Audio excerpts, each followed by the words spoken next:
of the questions I'm asked quite a lot is it true that my tenants can literally move out of the property within a couple of months of them moving in?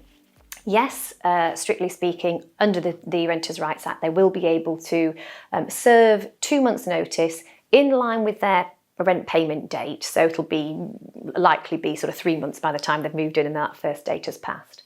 So it is true that they have the right to move in and flexibly move out in a short period. But this has been happening in Scotland for years now. And whilst the average length of a tenancy will have shortened very slightly, it's still, a couple of years. So in terms of the real risk and the worry around that, it's not something that I would hugely focus on. Human behaviour doesn't really tend to change. So, moving house is a really stressful thing to do. So unless something is wrong in their lives that has meant there's a reason they need to change their mind, or there's some reason they don't, fit in with the property.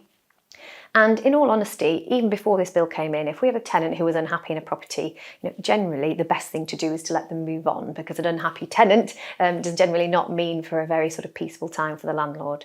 So I would say absolutely, yes, this is a change in terms of the periodic nature of these tenancies, but you get 2 months notice, not one when a tenant wants to leave, so you've got more time to make sure that you don't have any void periods, which we will do on your behalf.